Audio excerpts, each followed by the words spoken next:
PRP Sports Show, the official podcast of Pleasure Ridge Park High School Athletics. In each episode, we bring you exclusive stories and interviews featuring our coaches and athletes. If you're a fan of PRP Sports, be sure to bookmark or subscribe so you don't miss a single episode. Thanks for listening. Here's the latest installment of the PRP Sports Show. Welcome to the PRP Athletics Podcast. We got the football coaching staff in here today. Go ahead and introduce yourself. The head coach, Tommy Williams. Coach Williams. Justin Kelly, I'm the defense coordinator. Justin Kelly, he's the man on the defensive side. Drew Duckworth, tight end, H-backs. Nick McNeil, running backs. Arthur Pollard, outside linebackers and D-line. DQ Mobley, receivers coach, special teams coordinator. Giovanni Smith, corners. Corners. Yes, and sir. safeties. Corners. How many pick sixes we have this year?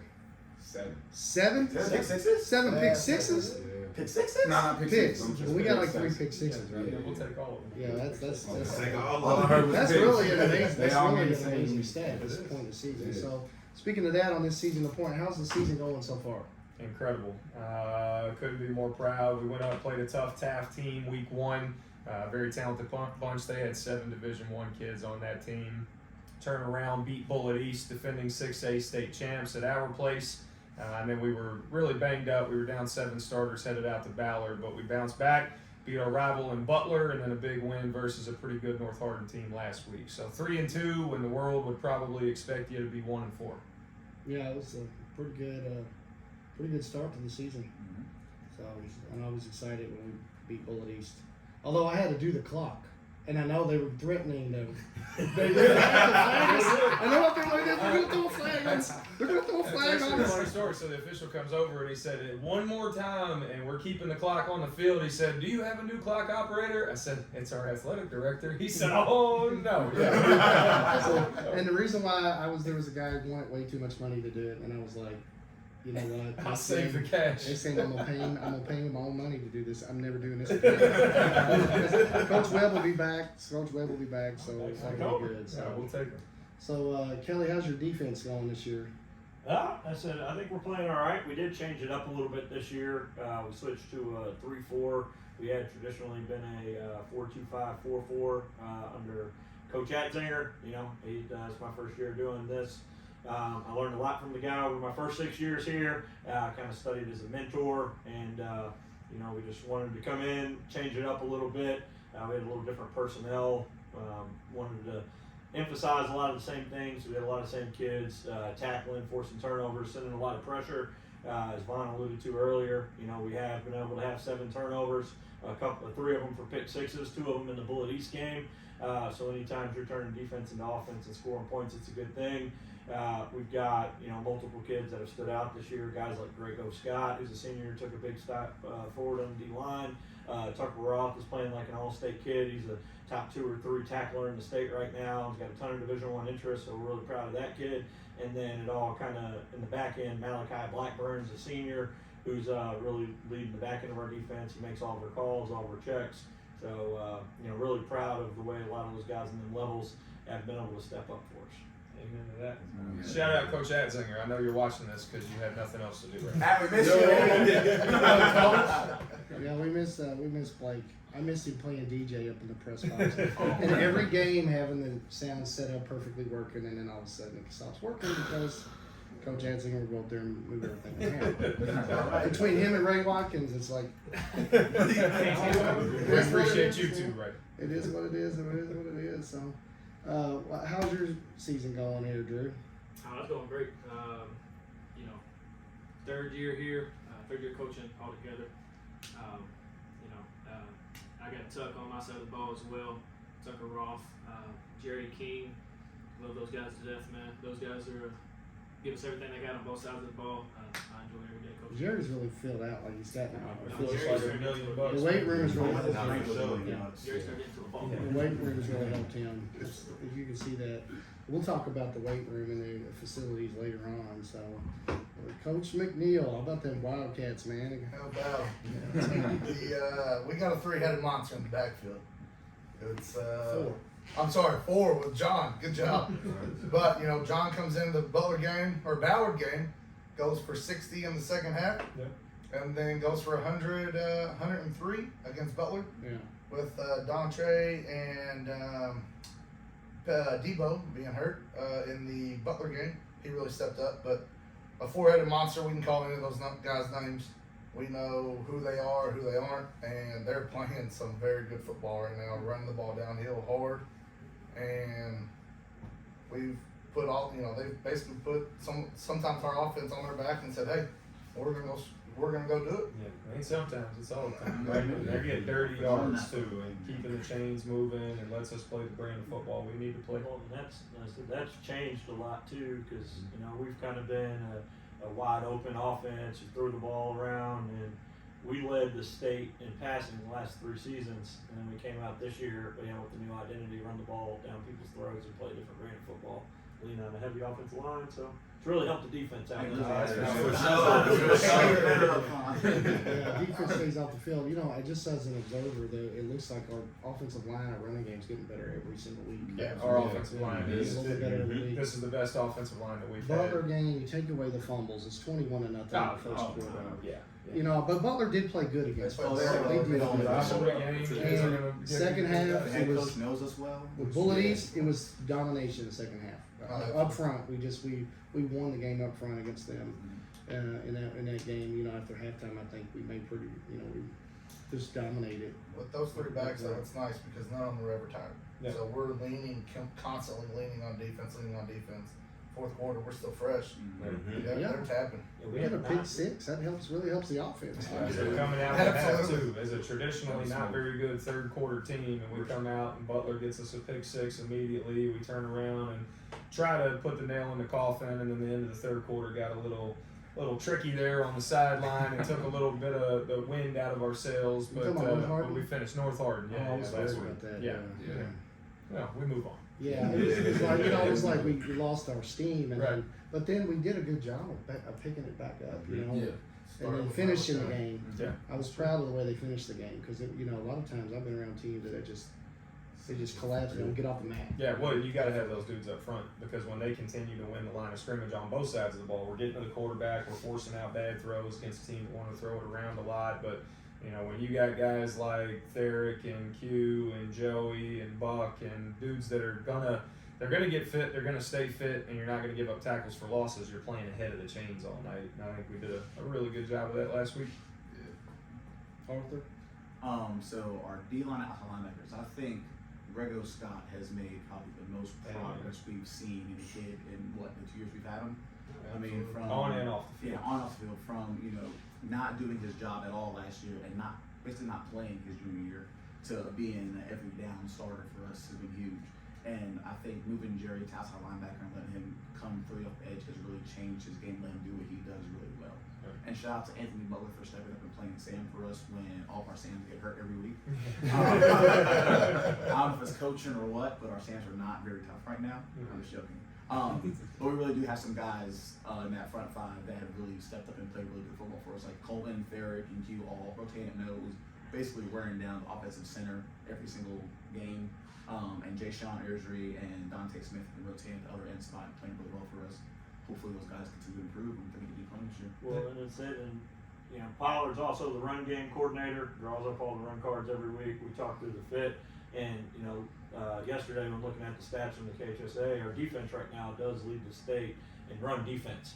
Now, so that's a stat to be proud of, and being in that look and having a different front than what we've had, and shout out to guys like Anthony Butler, who is a 4-year player for us, and he's a guy who, his freshman year, he hardly played, a lot on the freshman sophomore team. Mm-hmm. And even as a sophomore guy, he was a rotator, but now as a senior, he's a guy getting pick 6s, every down starter, graded out in the 80s and 90s at linebacker. Playing multiple spots. Yeah, he's played, Mike linebacker to a strong side, Sam linebacker, which is our outside strong linebacker, and then Will, which is our weak side inside linebacker. And done them all at a high level, so can't be more proud of guys that are showing up and doing their job and playing selfless, right? Because a lot of the run game comes down to just doing your job, and maybe you don't make the play, another kid does, but you've got to be in your gap. So it's good stuff. We got a new coach, Coach Mobley. So the other day I turned to Sean Anderson. I said, I wish that guy could suit up because he like floated across the field like he was like a ghost. Did Like, you see the flips? so quick. I was like, oh my lord, if we could suit him up, he's might have Did been you do the any flips last fastest kid I ever seen run across that field. we, like got, that. we got some film of him. Maybe flat-footed, boom, straight to the roof. I don't know. Santana had a pick. Everybody was watching Santana run a pick six. Mobley's over there backflip. I love it. I love it. You know, one thing. Did you coach at Central? No. You played there, right? Yes, That played. enthusiasm they used to have on their sidelines when we used to play them back when I coached was always, you know, it was always a little intimidating, but we would line up and beat them. Yeah. But you know, and then occasionally they would beat us, so it was always a reciprocal thing. So, well, welcome. We're glad to have you on the staff. So, how's your season going so far? It's definitely warming. Coming into the PRP program, it's been absolutely a great experience, marvelous environment. Definitely coming from the Central program where it's like a lot of pride. I hate comparing, but PRP just feels like home with like pride. It just feels like so much dedication, how we show up each and every day. As far as like to tackle the elephant in the room, like losing Santana was kind of huge this season. That's actually the first guy I've ever had with like a major injury, such as like an ACL or something. But just to be able to see how the young guys rally behind losing a big leader is something that we get to kind of focus with now, just to be able to call on new guys such as like your Dansby's, your Cams, guys who aren't getting 30 snaps, but then you can lean on them on special teams, maybe get you one steal, one rep, show if you can mature enough to get those on the field reps. But it's been pretty miraculous.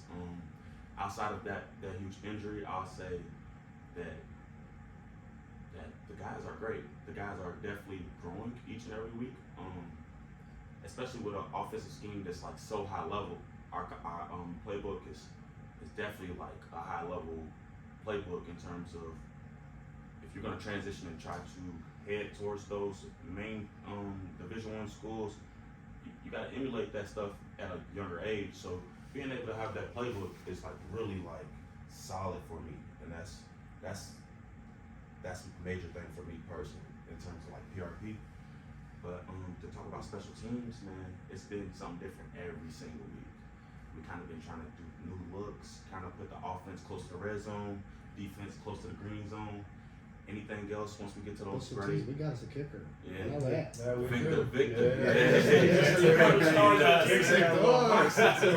If Ray could ever pronounce his name, I'm like, it's Mija Sanchez. And he's like, Mija Sanchez. I'm like, just say it. Vic. Just call him Vic. He had his first solo tackle last week. Got up like. For sure. But Victor's a guy though, you know what I'm saying? He definitely got swag. He really No, for does. sure. He's like that on the soccer field too, so he's definitely a unique kid. So I really like him. So what's going on with you? Man, this is actually my first real season. I came kind of middle of the season last year. So, I was just kind of like feeling everybody out, seeing how the team goes, and it was just, how we flow. This year I kind of like knew what the flow was, so I kind of could hit the ground running when I came. So, with our guys, the corners and safeties, I'm gonna speak for both because my brother coaches the safeties. Man, it was like he said. I'm gonna piggyback off of Sam's injury. Like him going down, it didn't deflate us like I thought it would. Like Sam, we looked at Sam as like Deflated me. It was definitely A long 2 weeks. Yeah. I was ragging Suzanne. I was like, if you're a good trainer, he's gonna be on the field next time. But with him going down, it kind of grew us all up a little bit. I feel like it grew us up as a coaching staff, brought us closer together as a coaching staff too. I think brought the team together for sure. Because at the end of the day, they don't want to be embarrassed. No. They see the schedule, they hear the whispers, the rumors and stuff like that. And they're like, oh no, that's we're not letting that happen. Next man up. Exactly, next man up, and that's what it turned into. And we can look at the stats, and of course the stats say we have 7 picks on the season and stuff like that. But you got to look at what's actually going on in the game. Man, those guys, that front 7 stopping the run is the main reason why we have opportunity to pick the ball off. So I don't know. I just think just with that, and then the combination of us coaches just coming together, talking about building relationships with the players, and making them feel us like in a way to where, yeah, I'm gonna run through that ball for you, coach. And I think, just being able to do that, build those type of relationships, and seeing how it grows over the course of the season, it's kind of, to me, it's love. That's what I like to see. So, yeah, it's everything for me right now. That's awesome, because I know I was privileged to be on some really good coaching staffs. But when we went in the state finals in 2011, 12, or 2012, and then being on the baseball coaching staff, there was no coaching staff that was closer knit, and that was why we were so successful. Was that we'd walk in, we'd meet, we'd argue, we'd yell at each other, whatever. But then when we walked outside that door, we had each other's backs, and everybody was on the same page. And seems like you guys are getting to that point. So. Well, and to build off of that, I mean, we lost a lot last year. Obviously, Coach Adzinger was with us for a long time, and everybody kind of had their own roles that they filled into. But losing other coaches, and then we get an infusion of new guys and new eyes, most importantly, and new perspectives. And it's tough because everybody has to figure out how they fit into their piece and what that looks, but more importantly feels like, and how we communicate with each other and how we interact. So I'm really proud of the staff that we have right now. And then, just to try to touch on Santana a little bit, aside from the fact that we've all stepped up, that is a kid that we've all said it, that's one of the best players we have and will ever coach. And so losing a kid like that hurts, but we want to get him back on the field to wherever he ends up landing, because that kid's playing on Sundays. So, it hurts, but at the end of the day, he's got a bright future ahead. Yeah, he's a nice young man. I really like him. We're going to do a little segment here, a little segment called Where Are They Now? Where are they now? I was thinking we had 13 players that were currently playing on Saturday, on the first Saturday of the college football season. And I think Frederick Douglass, we put out 13, and they said they had 18 or 15 or something. So, but that's okay. But 13 is a pretty good number. So what you got an update on? I know Kelly. So that's something that our program definitely prides itself on, right? And like football is not a 3 or 4 month sport here. I think PRP being a community school does help with that. And being a guy that that I went to the school and went to school with a lot of guys who went on and did great things. Brandon being a guy that we referenced to. I remember sitting in class with him, and Charlie Strong's pulling him out and doing that. And I think they went 3-8 that year. And then that's a situation where that guy was an NFL player on a team like that. You've seen that it can happen here. So one of the big things that I learned from there is, hey, whenever I got here was, I'm going to take these kids to college camps and spend our summers and getting in front of schools on Saturdays, take kids to visits, be able to do things like that. And then, guys in the building, I know Adzinger was here before, Von Bell, ensuring these kids understand that you need a 2.3 cumulative GPA in order to sign a scholarship, because some of the best players that you have, if they're not at that level, they don't be there. So, that's something we preach to our freshmen the day they walk in, and something that the guys in the building that we stay on. And one thing about our staff that I think shows that is that we're here for 4 years. And I know in JCPS, a lot of programs have struggled with having staffs here for long periods of time, right? So we have the kids from their freshman to their senior year, so you can build them 1 in the weight room, 2 in the classroom, and then 3 get them out to schools, because I think that's what really does impact that, is the fact that, if you're a freshman or sophomore and you show up to the University of Louisville and you're at their football camp and you look around and say, I've got a lot of work to do. I may be a starter at PRP, but I've got to be the best kid at this camp in order to be good. So it does. So next summer, when I'm asking you to be in the weight room, there ain't no question, because they're on a mission. And I think we've had a lot of guys take that. One guy that really sticks out right now is Beanie Bishop, as we welcome Coach Vaughn in here. Coach Bill, sorry, Twins. Got him camera guy. Coach Vaughn, he's not quite here. But we're getting started. I said Beanie's the longest tenured guy. I think he's a 6-year senior now. I think he is. Yeah, what is this? His 4th university he's been to? Oh yeah, he's done hit every school in the city. How about his quote from last weekend though? Yeah, so What did he say? Right. He said, well, we knew going in that the quarterback didn't do his job very well. Oh, about who they were playing? Yeah, well, it's Yeah, their rival. Pittsburgh, So, it's yeah, their the backyard Oh, brawl. oh, he's at West Virginia. Oh, yeah. Yeah, he went viral. Did they with win that game? Yeah. Oh, yeah, good. he had an Yeah, interception, too. 40 yards He's had a Did he pick in really? back-to-back Yeah. weeks. Yeah, he's had picks back-to-back weeks. That's awesome. I know he was kicking himself because he dropped a couple in the Penn State game. He should be leading the country in interceptions right now. Yeah, Real talk, real talk. DBU. DBU. Him, but yeah, as we talked through, a multitude of guys. Bryson Washington, he's playing right now at WKU. They played Ohio State last week, so being able to play in those big environments. Carter Webb. He's a fifth. Yeah, Carter In the Webb's box. on staff over there with those He's in guys. the box. And even going into this year with guys like Jacob and KJ, they're both at EKU.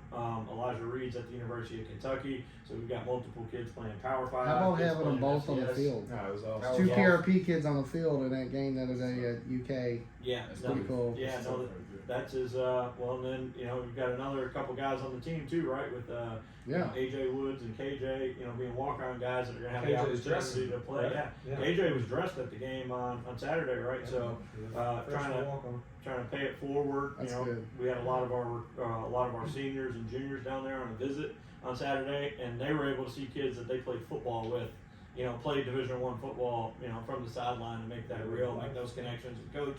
And then now, it gets at the point where it's easy to sell our kids to college coaches because they're able to experience, kids like Jacob and KJ. Now, EKU calls, who's the next guy you got? Yeah. And then, That's how it works, man. and now Tucker and Santana both have offers from that school. So that's where a lot of, business. yeah, absolutely. So we've had kids that not only go to school, but they stay at school. And in this day and age, you can go to EKU, Morehead State, whatever you want, and then you can go on the transfer portal and playing for Alabama in a year. It's a I mean, one-year contract. you really could. everywhere I mean, you go. you have that opportunity if you develop and the opportunity comes open. They've never had more opportunities than they have today at that level. So we have who else we have playing? We got Keshawn Beasley, he's Devin been Hobbs playing. down at Charleston, and Yeah, Beasley's Corian. out Noodles at Corian. Corian hadn't got to get out there yet; he's been a little banged up, right? But we do have three guys down there. Nolan Haley and Tip are both down at Lindsay. So yeah, Maurice up in Canada. Maurice, don't let me forget about Canada. They got the border up there. Derek He's been Gant player of the plays week for twice. Derek Gant's back on the field at Bellarmine. I saw that. That's good. I We was got glad to guys see that. everywhere, man. You want to go watch them all play, and it's like, well, I'm just gonna have to sit in front of a TV. It's a good problem to have. It is a good It problem. is a great problem. It is. So yeah, that's fantastic. It was really good to see Gant get an opportunity to play over at Bellarmine. That was pretty cool. So we got the Khalil's. What's the Khalil's Classic? What is that? You want to tell us about it? Is I'll that- let you go. Okay, so Khalil's, we know, a great local establishment that we may go eat dinner at a little later on tonight, has decided to sponsor a very important game to us, and that's the Farnsley-Conway game this weekend with the new student assignment plan. 100% of the kids that are at those schools have the ability to go to PRP as long as they want to. So we want to put our arms around those kids, put a fence around those two schools. You know that you can't be good on the field if you don't have the talent, and we got a lot of talent in our neighborhood, so we make no bones about it. We don't want them to feel like they need to get on a bus and drive 30 minutes away to go to school when they've got one down the street that's going to take care of them, develop them, promote them. We've partnered with Khalil's down the street. It's going to be the Khalil's Classic. They kick off at 10:30. 10:30 at Stewart. 10:30 Stewart Saturday. So for anybody interested in taking in some middle school football, let's pack the house for the young fellas and then take in our future Panthers. Next year we gotta get that game here. Yes. That'd be fun. Gotta get a night game. That was our hope. We want to get a Thursday night game for them. Turn the lights on. We'll record it. Get a little broadcast going. Do it up big for them.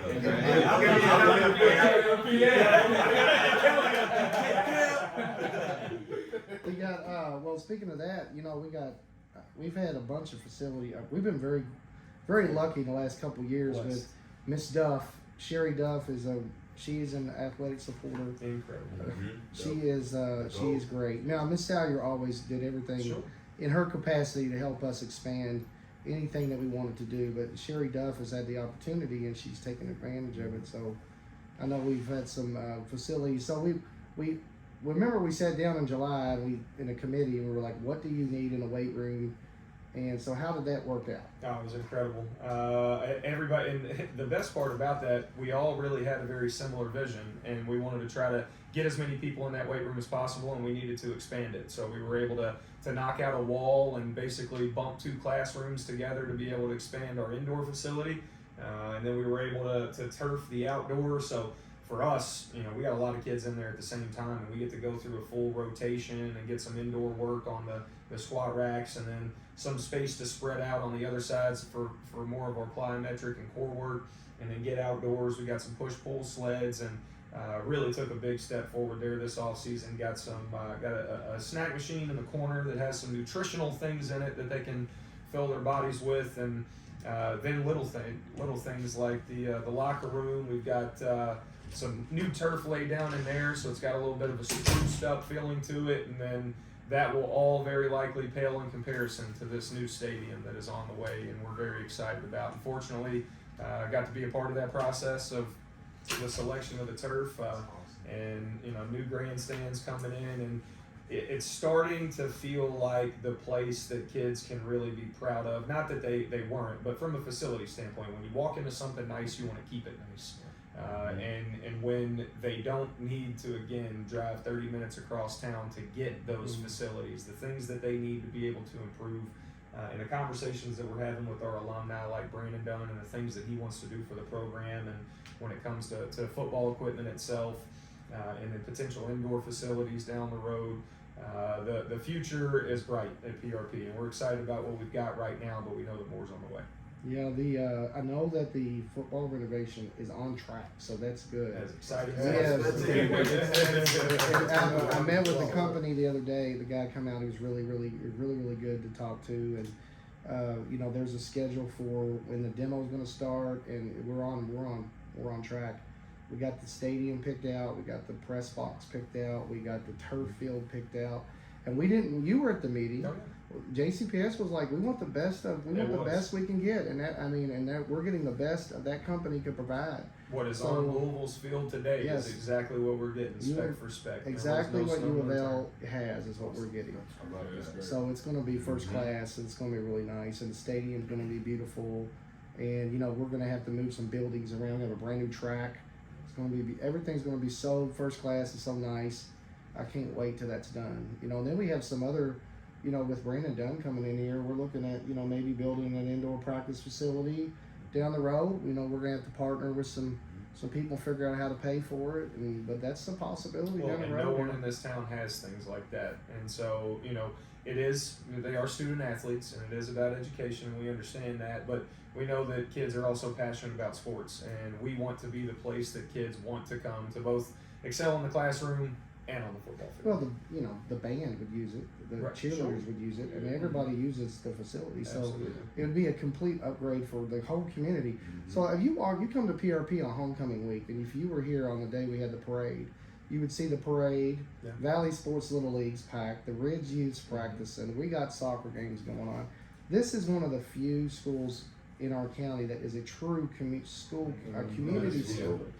And I already talked with the Ridge Youth and Valley Sports, and they're all in for contributing and helping getting that built too. So it's going to be a community effort, and our community deserves it.